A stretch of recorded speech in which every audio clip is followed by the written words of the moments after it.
नमस्कार, स्वागत है आप सभी का पहाड़ टीवी पर। मैं हूं आपके साथ परिधि जोशी। चलिए बुलेटिन की शुरुआत करूंगी, उससे पहले एक नजर आज के सुर्खियों पर। सुखरू नदी में डूबने से 15 वर्षीय बच्चे की मौत। एसडीआरएफ और स्थानीय ग्रामीणों ने 1.5 घंटे की कड़ी मशक्कत के बाद नदी से निकाला बच्चे का शव। विकासखंड मुंशियारी के मुख्य डाकघर में पिछले 10 दिनों से इंटरनेट बाधित होने से लोग परेशान।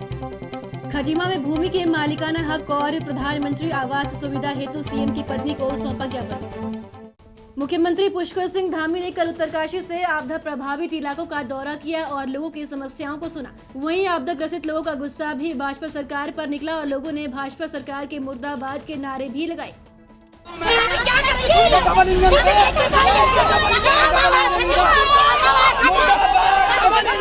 यहाँ पर आए हैं जनता के लिए, तो जनता के लिए 2 मिनट नीचे पे सब में आगे रिक्वेस्ट है।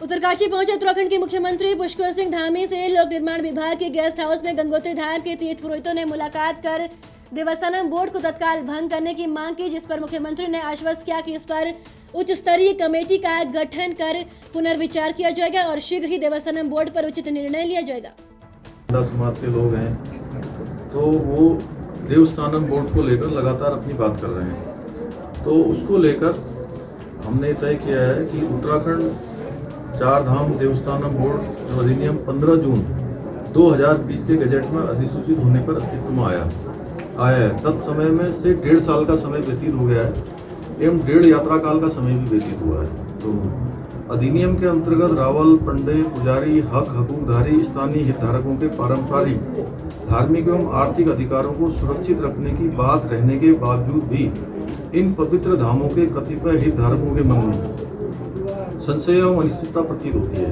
लगातार इस प्रकार की बात आ रही है कि उनको लग रहा है कि कहीं सरकार इस पर कोई अपना अधिकार तो नहीं करना चाहती, जबकि सरकार का ये उद्देश्य नहीं है।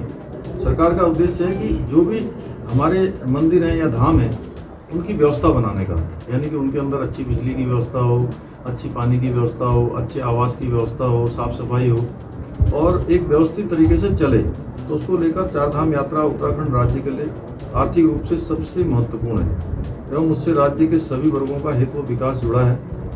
मेरा भी मानना है कि इस आर्थिक गतिविधि को नए आयाम देते हुए स्थानीय व्यवसायियों एवं हकूकधारियों के हकों के प्रतिकूल प्रभाव न पड़ने देने से कोई नई व्यवस्था को खरा उतरना होगा।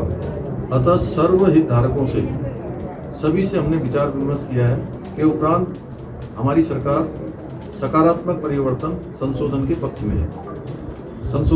में है। अतः इस अधिनियम से हुई व्यवस्था परिवर्तन से हितधारकों पर हुए परिणामों का आकलन करने और व्यवस्था विचलन के विधिक परिणामों के आकलन हेतु एक उच्च स्तरीय समिति का गठन किया जाएगा। हाई पावर कमेटी का गठन किया जा रहा है और समिति की संस्तुति के आधार पर 4 धाम देवस्थानम बोर्ड की व्यवस्था के संदर्भ में अग्रिम निर्णय दिया जाएगा।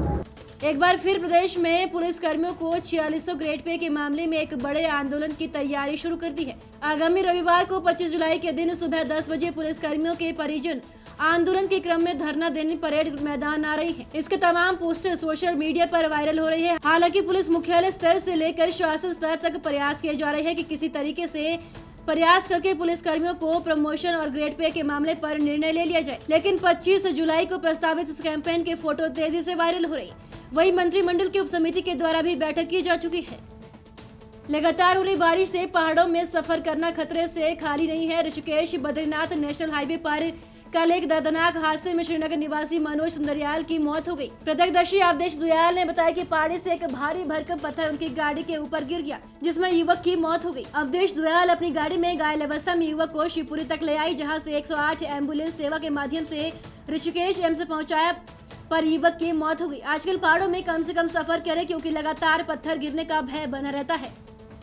पहाड़ी जनपद बागेश्वर में पुलिस अधीक्षक अमित श्रीवास्तव द्वारा नशे के खिलाफ चलाए जा रहे अभियान के तहत कपकोट पुलिस ने एक युवक को 1 किलो 11 ग्राम चरस के साथ धर दबोचा है। पुलिस अधीक्षक अमित श्रीवास्तव का कहना है कि कपकोट के कर्मी बगैर मोटर मार्ग पर चेकिंग के दौरान कपकोट निवासी युवक से 1 किलो 11 ग्राम चरस बरामद की गई है। सरोवर नगरी नैनीताल में आम आदमी पार्टी की एक बैठक आयोजित की गई। इस बैठक में नैनीताल नगर के विभिन्न क्षेत्रों से लोगों ने आम आदमी पार्टी की सदस्यता ग्रहण की। कुमाऊं के पहाड़ी जनपद बागेश्वर में एक तरफ जिला पंचायत सदस्यों के आंदोलन को 1 महीने से ऊपर का समय हो गया है और आंदोलन जारी है और मजदूर संगठन भी ग्रामीण महिलाओं के साथ अपनी 8 सूत्री मांगों के साथ सड़क पर संघर्ष कर रही है। आंदोलित जिला पंचायत सदस्यों की मांग ग्रामीण क्षेत्रों में विकास कार्यों के लिए बराबर बजट की आवंटन की मांग है। वहीं मजदूर संगठन प्रदेश सरकार की नीतियों से आहत है। वहीं दूसरी ओर बागेश्वर पहुंची जिला प्रभारी रेखा आर्य का कहना है कि इस जनता में एक मिथक बना है कि एक बार कांग्रेस एक बार बीजेपी। इस मिथक को बदलकर बार बार बीजेपी का नारा बुलंद करना है। जिला प्रभारी रेखा आर्य की बयानबाजी से बौखलाए प्रदेश उपाध्यक्ष आम आदमी पार्टी बसंत कुमार ने बीजेपी की करनी और कथनी में अंतर बताते हुए क्षेत्रीय विधायक चंदन रामदास को कोसते हुए नजर आए। तो क्षेत्र के विकास के लिए जो सरकार द्वारा प्राप्त धनराशि है उसका पूरा हिस्सा लेने के लिए यहाँ पर बैठे हैं और जब तक हमारा हक हमें नहीं मिल जाता हम यहाँ पर से हिलेंगे भी नहीं। देखिए, मैं तो समझती थी कि अध्यक्ष महोदया स्वयं एक महिला है, तो महिला होने के नाते हमारे पीड़ा को अच्छी तरह समझेंगी, लेकिन उनके व्यवहार को देखकर तो ऐसा लगता ही नहीं है। देखिए, एक महिला को घर में कितना काम रहता है, ये तो अध्यक्ष महोदय एक महिला होने के नाते भली भांति समझती है। हम पूरा दिन यहाँ पर सुबह 10 बजे से 5 बजे तक बैठे रहते हैं। कि हम लोगों को अब की बार जो है जो क्रम है, जो एक लोगों की मिथ है, उस सोच को हमें तोड़नी है कि अब की इस बार भाजपा की सरकार है, अगली बार कांग्रेस की सरकार होगी। इसको न करते हुए अब की बार भाजपा की सरकार और बार बार भाजपा की सरकार, इस संकल्प को लिया गया है। आम आदमी पार्टी मैं समझती हूँ कि अपने अस्तित्व की तलाश में है और अपने अस्तित्व की तलाश में उलझुल बातें भी कर रही है। अभी कुछ समय पहले ही अरविंद केजरीवाल जी यहाँ पर आए और उन्होंने जिस प्रकार से मुफ्त का पैकेज और मुफ्त की बात कही, तो मुझे ऐसा लगता है कि ये केवल और केवल जो है शुगुफा भर है, इसमें कहीं कोई आधार नहीं है। और मुझे लगता है कि आम आदमी पार्टी जिस प्रकार से दिल्ली की जनता यह भली भांति समझ चुकी है कि यह पार्टी मात्र ठगने के लिए, इसकी कोई विचारधारा नहीं है, इसकी कोई आइडियोलॉजी नहीं है। खराब मौसम के चलते बुधवार को मुख्यमंत्री का चमोली दौरा भले ही रद्द हुआ हो, लेकिन प्रभारी मंत्री सतपाल महाराज ने गोपेश्वर पहुंचकर 2022 फतेह करने को लेकर भाजपा कार्यकर्ताओं के साथ जिला कार्यकारिणी की बैठक की। इस दौरान उन्होंने गोपीनाथ मंदिर में दर्शन करते हुए देश की कुशलता की कामना की। जोशीमठ में आम आदमी पार्टी के प्रदेश उपाध्यक्ष विनोद कापरवान की अध्यक्षता में हुई बैठक में संगठन को और मजबूती बनाने पर बल दिया गया। बैठक में विविध गांवों से आए 40 से अधिक लोगों ने पार्टी की सदस्यता ली। मुफ्त बिजली गारंटी कार्ड योजना के तहत आम आदमी पार्टी बद्रीनाथ की टीम ने अभियान को आगे बढ़ाते हुए जोशीमठ ब्लॉक के कार्यकर्ताओं को जिम्मेदारी देते हुए गाँव के लिए रवाना किया। जनपद में सड़कों पर आवारा घूमने वाले पशुओं के कारण अक्सर यातायात अवरुद्ध होने से जाम की स्थिति उत्पन्न होने और इन पशुओं के कारण सड़क दुर्घटनाएं घटित होने और आवारा पशुओं पर नियंत्रण लगाए जाने हेतु जनपद स्तर पर ऑपरेशन कामधेनु की शुरुआत की गई है, जिसमें जनपद के थाना प्रभारी पौड़ी, श्रीनगर, कोटद्वार और लक्ष्मण झूला को अपने अपने थाना क्षेत्रों में अभियान के दूसरे चरण में अपने पशुओं का पशुपालन विभाग में रजिस्ट्रेशन कराए जाने हेतु आमजन को 3 दिन तक जागरूक करने हेतु निर्देशित किया गया है। पर पौड़ी जनपद में कितना भी शहर हैं, श्रीनगर हैं, पौड़ी हैं, कोटद्वार हैं, लक्ष्मण झूला हैं, सभी नगर निगम नगर पालिका क्षेत्र हैं, वहाँ पर बहुत ज़्यादा मतलब गाय वगैरह रोड में बहुत घूम रहा, आवारा ऐसे छोड़ रखे लोगों ने, इसलिए बहुत ज़्यादा वहाँ पर ट्रैफिक जाम हो रहे हैं और लोगों को एक्सीडेंट करवा रहा है। गाय को खुद भी घायल हो जा रहा है और लोग भी उससे घायल हो जा रहे हैं। सो इस तरीके का इंसिडेंट बहुत हो रहा है और रोड का सेफ्टी का देखते हुए और लोगों को सेफ्टी का देखते हुए हमने अभी एक ऑपरेशन हमने मंडे से 1 महीना का एक ड्राइव चलाने वाला है, ऑपरेशन कामधेनु के नाम पर। उसमें हमने पहले लोगों का अवेयरनेस करेंगे और हमारा यहाँ पर पशु अधिकारी वहाँ से उनसे हम लिस्ट लेंगे कितना भी यहाँ पर नगर पालिका और नगर निगम क्षेत्र हैं, कितना भी उनके रजिस्ट्रेशन हैं, सो उनका लिस्ट लेंगे एंड लोगों को अवेयरनेस करवाएंगे। आप अपना उसमें रजिस्ट्रेशन करिए एंड उसको एक पहचान चिन्ह बनाइए, मतलब टैग लगाइए। सो इसको हम अवेयरनेस करेंगे। उसके बाद कोई भी आवारा छोड़ेंगे रोड में, उसके बाद हम उनको गोवंश संरक्षण अधिनियम के उसमें हम उसको चालान करेंगे। उसमें 1000 रुपया का चालान का प्राविधान है, सो उसको हम शुरू करने वाला है। इसके अलावा पशु क्रूरता निवारण अधिनियम है, उसके अंतर्गत भी हम कार्रवाई करने वाले हैं। कांग्रेस प्रदेश सचिव युवा नेता कविंद्र एष्टवाल के नेतृत्व में उन पर भरोसा करते हुए कल कई लोगों ने कांग्रेस का दामन थामा। युवा नेता कविंद्र एष्टवाल लगातार कार्यकर्ताओं के साथ पार्टी को मजबूती देने में जुटे हैं। चबटखाल में आयोजित कार्यक्रम में लोग कांग्रेस में शामिल हुए।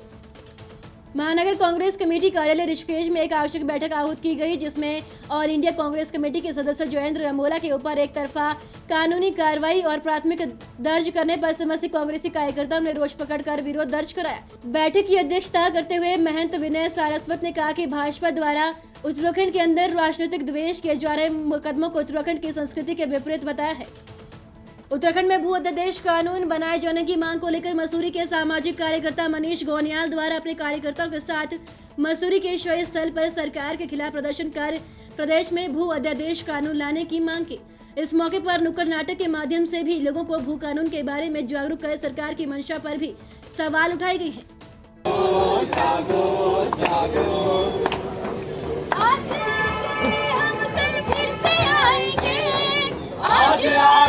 हम कल फिर से आएंगे, एक नहीं बार आएंगे कर हम एक ये तराना, खुद भी जाग जाओ दूसरों को भी जगाना, दूसरों को भी जगाना। सरोवर नगरी नैनीताल में मंडलायुक्त सुशील कुमार ने वीडियो कॉन्फ्रेंसिंग के माध्यम से बैठक लेते हुए मंडल के मुख्य विकास अधिकारियों को निर्देश दिए कि रोजगार परख और आजीविका सृजन कार्य में तेजी लाएं। साथ ही जनपद में रोजगार परख प्रशिक्षण कार्यक्रम आयोजित कर अधिक से अधिक लाभार्थियों को कार्य हेतु बैंक ऋण दिलाना सुनिश्चित करें। लोहगढ़ विधानसभा के पार्टी विकास खंड में आम आदमी पार्टी की 300 यूनिट फ्री बिजली का मुहिम सदस्य प्रदेश कार्यकारिणी राजेश बिष्ट के नेतृत्व में शुरू की गई है। कार्यक्रम के संचालन में भूमिका जोनल इंचार्ज रवि चतुर्वेदी, जीवन विष्ट, विक्रम कठैत, भास्कर विष्ट, अन्य कार्यकर्ता मौजूद रहे।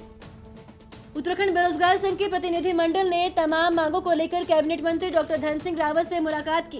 बेरोजगार संघ ने आरोप लगाते हुए कहा कि प्रदेश में 2016 के बाद यूएससीटी की परीक्षा का आयोजन नहीं हुआ है, जिस कारण आने वाली असिस्टेंट प्रोफेसर की भर्ती में प्रदेश के हजारों अभ्यर्थी आवेदन करने से वंचित हो रहे हैं। वहीं मंत्री ने स्टाफ नर्स भर्ती परीक्षा आयोजित कराने की बात की, जिसे लेकर मंत्री ने आश्वस्त किया है कि जल्द ही परीक्षा की नई तिथि निर्धारित कर दी जाएगी। विकासखंड मुंसरी के मुख्य डाकघर में पिछले 10 दिनों से इंटरनेट बाधित होने से लोग काफी परेशान हैं। बताया जा रहा है कि कई दूर दूर से ग्रामीण अपने तमाम कार्य के लिए मुख्य डाकघर में पहुंच रहे हैं। इंटरनेट बाधित होने की खबर सुनते ही उन्हें मायूस होकर वापस लौटना पड़ रहा है। मुख्यमंत्री पुष्कर सिंह धामी के गृह क्षेत्र गांव सिसैया से ग्रामीणों ने कल अपनी समस्याओं से संबंधित ज्ञापन सीएम की पत्नी को सौंपा। विगत लगभग 50 वर्षों से सिसैया शारदा सागर डैम के तट पर खेतीबाड़ी कर गुजर बसर कर रहे सैकड़ों परिवारों ने कल उत्तराखंड सीएम की पत्नी गीता धामी को ज्ञापन सौंपकर भूमि का मालिकाना हक देने और प्रधानमंत्री आवास योजना मुहैया कराने संबंधित समस्या से अवगत कराया। उधमसिंह नगर के एसएसपी दिलीप सिंह कुमार द्वारा नशे के कारोबार पर रोक लगाने के लिए पुलिस कर्मचारियों को सख्त निर्देश दिए हैं, जिसके चलते पुलिस लगातार नशे के कारोबारियों पर कार्रवाई कर रही है। वहीं भाजपुर पुलिस को मुखबिर से सूचना मिली कि उत्तर प्रदेश से 22 सवार जो व्यक्ति नशे का सामान बेचने के लिए भाजपुर आ रहे हैं। मुखबिर की सूचना मिलते ही पुलिस ने गडरी पुल के समीप 22 सवार 2 व्यक्तियों को रोक लिया। पुलिस द्वारा दोनों की तलाशी लेने पर उनके पास से 1 किलो 140 ग्राम अफीम, इलेक्ट्रॉनिक तराजू, नकदी और 2 मोबाइल फोन बरामद हुए हैं। एरिया रोड लखनपुर से एक पिता पुत्र को हमने अरेस्ट किया है, जिनके पास से 1 किलो 140 ग्राम नाजायज़ अफीम बरामद हुई है। इनके पास एक मोटरसाइकिल भी बरामद हुई है, जिस पर ये इसको ले जा रहे थे। दोनों को हमने अरेस्ट करके माननीय न्यायालय के समक्ष पेश कर दिया है। अंतर्राष्ट्रीय मार्केट में लगभग इसकी कीमत 10 लाख है। विकासखंड मुंसरी के नाचनी क्षेत्र के स्थानीय युवा हरीश बथियाल से मिली जानकारी के मुताबिक इन दिनों सिंचाई विभाग द्वारा नाचनी क्षेत्र में सिंचाई तटबंध का कार्य चल रहा है, जिसमें नदी के किनारे से बड़े बड़े पत्थरों को मशीनों से तोड़ा जा रहा है। बड़े पत्थरों की टूटने से नदी का जल प्रवाह नाचनी बस्ती की तरफ बढ़ने की संभावना है, जिससे भारी नुकसान होने की आशंका जताई जा रही है। ग्रामीण शासन प्रशासन से तुरंत इस काम पर रोक लगवाने की मांग कर रहे हैं। मुख्यमंत्री पुष्कर सिंह धामी ने कोविड-19 से प्रभावित पर्यटन और चारधाम यात्रा से संबंधित गतिविधियों से जुड़े लोगों के लिए 200 करोड़ के पैकेज की घोषणा की है। कोविड-19 के कारण विभिन्न पर्यटक गतिविधियों और चारधाम यात्रा की व्यवस्था में कार्यरत व्यक्तियों और उनके व्यवसाय पर सर्वाधिक प्रतिकूल प्रभाव पड़ा है। वर्तमान में चारधाम की यात्रा और अन्य पर्यटक स्थलों के बंद होने की वजह से होटल व्यवसाय, परिवहन व्यवसाय, पोर्टर और अन्य गतिविधियां ठप है।